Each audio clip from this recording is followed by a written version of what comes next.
लेकिन भारत ने कभी भी हमेशा से तथ्य और प्रमाण को सामने रख करके फिर उसको अपने सामने प्रस्तुत किया। काशी के सिक्के भी हैं,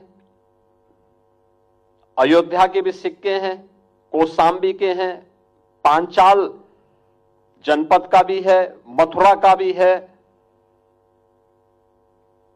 यानी उन सभी क्षेत्रों से जुड़े हुए दुर्लभ सिक्के, और उसमें भी उनकी ये सिक्के कुछ तो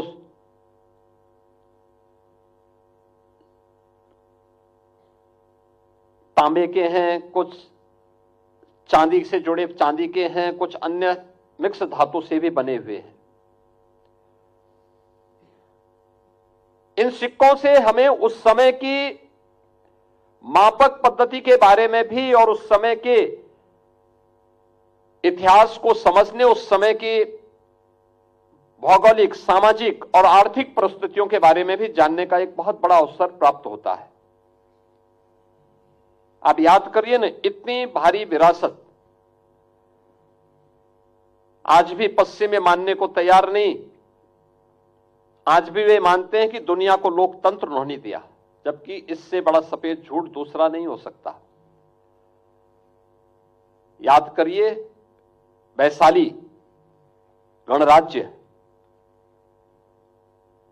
ये अपने आप में लोकतंत्र की आधारशिला रखने वाला प्रारंभिक गणराज्यों में से एक है। और इसीलिए आदरणीय प्रधानमंत्री जी ने G20 समिट के दौरान इस बात को पूरी मजबूती के साथ कहा था कि भारत दुनिया का सबसे बड़ा लोकतंत्र ही नहीं, बल्कि भारत लोकतंत्र की जननी भी है। यह भी प्रधानमंत्री मोदी जी ने इसलिए कहा क्योंकि लोकतंत्र के बारे में अगर किसी को जानना है तो उसको भारत से सीखना होगा। ये सिक्के भारत की उस विरासत के प्रतीक हैं, भारत की उस धरोहर के प्रतीक हैं,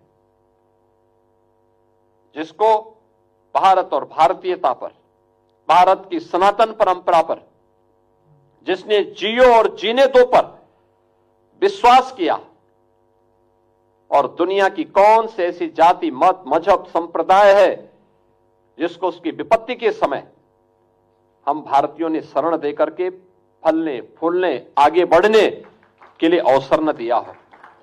दुनिया के अंदर क्या कोई और देश है, कोई अन्य मत, मजहब या संप्रदाय है जो इस बात की घोषणा करता हो कि अयम निज परोवेति गणना लघु चेतसाम उदार चरितानाम तो वसुधैव कुटुंबकम।